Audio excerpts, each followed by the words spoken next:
Now, another type of security threat are ones based off of natural threats, which could include the old-fashioned and good reliable earthquakes, as well as hurricanes, floods, and natural disasters.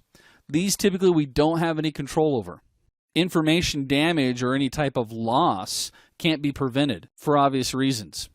However, you can go through and create some plans, policies, procedures, put those in place to help protect against these natural disasters. So then we also have physical threats. Physical threats, we might actually see theft as an issue for us. We've talked about theft already, but also impact. And when we talk about impact, I'm not talking about the impact that the theft has or that it may have on the business, even though that is an issue, but I'm talking about dropping a laptop or a frustrated employee, or my favorite, dropping a cell phone in a toilet. How do you recover from that information loss? Also, power. We know about power surges, getting too much power coming down the line, affecting data and destroying data sometimes, but also brownouts. Brownouts are actually as dangerous as a power surge. This is where the power dips and in some cases puts stress on the components.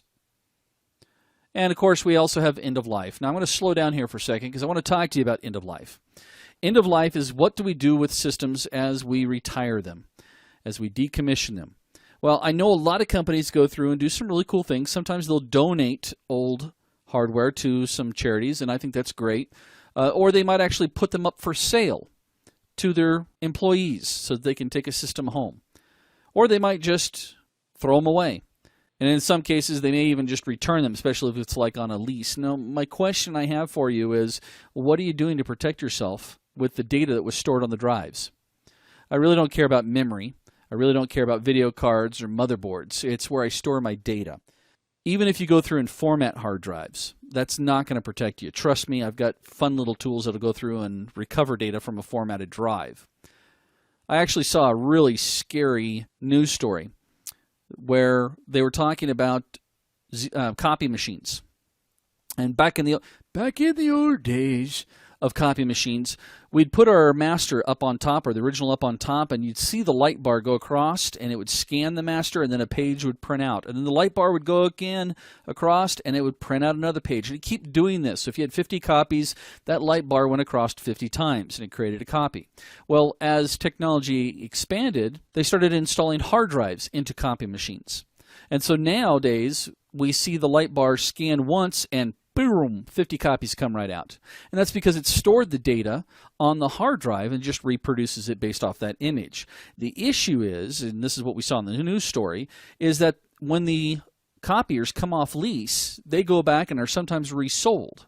Well, one of the biggest purchasers of remanufactured copy machines is China. Yeah, do the math there for a second. They're the biggest one. I shouldn't say that they're the only one. But what an interesting concept. And in fact, in the story, they went and they purchased a copy machine at an auction. They went through, pulled the hard drive out, mounted it up with some software, were able to pull off the images. And the images, the copy machine had been at an attorney's office. And they were able to pull off tax returns and a ton of legal information. They actually contacted the legal firm to let them know what had happened, to make sure that they were covered. So I'm a real stickler when it comes to hard drives, and I've seen some really cool solutions to this when it comes to end of life. Several government agencies that I've done some training for, I always ask, so what do you guys do about end of life stuff? And they tell me that there was one particular facility, they had a big machine press, and they could stack 5 hard drives on top of each other, push a magic button, and it squished became basically 2 hard drives. Not really, just squished it down to that size. And they totally destroyed. They never allowed hard drives to be reused. So when you start to think about end of life, you need to think about where is it going and what information could be on there. Again, I'm more concerned about the hard drives than I am anything else. Nothing else is going to store data.